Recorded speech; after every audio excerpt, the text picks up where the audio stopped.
மற்றொரு அண்மை செய்தி. தமிழ்நாட்டில் 14 மாவட்டங்களில் இன்று மழைக்கு வாய்ப்பு இருப்பதாக வானிலை மையம் தகவல் தெரிவித்திருக்கிறது. தமிழ்நாட்டில் 14 மாவட்டங்களில் இன்று மழைக்கு வாய்ப்பு இருப்பதாக வானிலை ஆய்வு மையம் தெரிவித்திருக்கிறது. அது தொடர்பான அண்மை செய்தியை நாம் பார்த்து வருகிறோம். திருவள்ளூர், ராணிப்பேட்டை, வேலூர், ஈரோடு, நீலகிரி, கோவை, திண்டுக்கல், தேனி உள்ளிட்ட மாவட்டங்களில் மழைக்கு வாய்ப்பு இருப்பதாக தெரிவிக்கப்பட்டிருக்கிறது. திருவள்ளூர், ராணிப்பேட்டை, வேலூர், ஈரோடு, நீலகிரி, கோவை, திண்டுக்கல், தேனி உள்ளிட்ட மாவட்டங்களில் மழைக்கு வாய்ப்பிருப்பதாக வானிலை ஆய்வு மையம் தகவல் தெரிவித்திருக்கிறது. 14 மாவட்டங்களில் மழைக்கு வாய்ப்பிருப்பதாக வானிலை ஆய்வு மையம் தெரிவித்திருக்கிறது.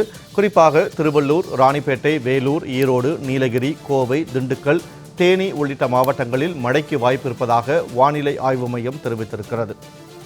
தமிழ்நாட்டில் வடகிழக்கு பருவமழை தீவிரமடைந்து வரக்கூடிய நிலையில் இன்று 14 மாவட்டங்களில் மழைக்கு வாய்ப்பு இருப்பதாக வானிலை ஆய்வு மையம் தெரிவித்திருக்கிறது. கூடுதல் விவரங்களோடு இணைகிறார் செய்தியாளர் லாவண்யா. வணக்கம் லாவண்யா. 14 மாவட்டங்களில் மழைக்கு வாய்ப்பு இருப்பதாக வானிலை ஆய்வு மையம் தெரிவித்திருக்கிறது.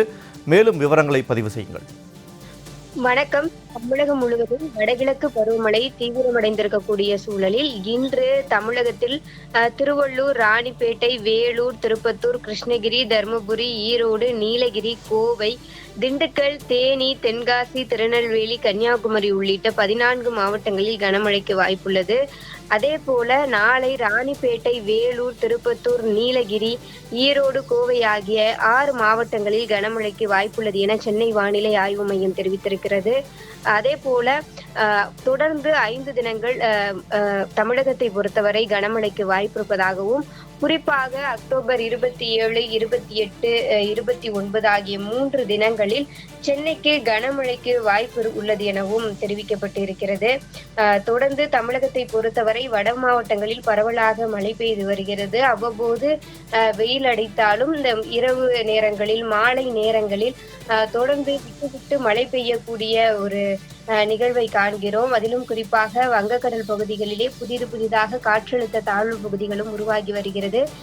தற்போது கூட இந்திய வானிலை ஆய்வு மையம் தெரிவித்திருக்கக்கூடிய நாளை 24ஆம் தேதி வங்கக்கடலில் புதிய காற்றழுத்த தாழ்வு பகுதி உருவாக வாய்ப்புள்ளது என தெரிவிக்கப்பட்டிருக்கிறது.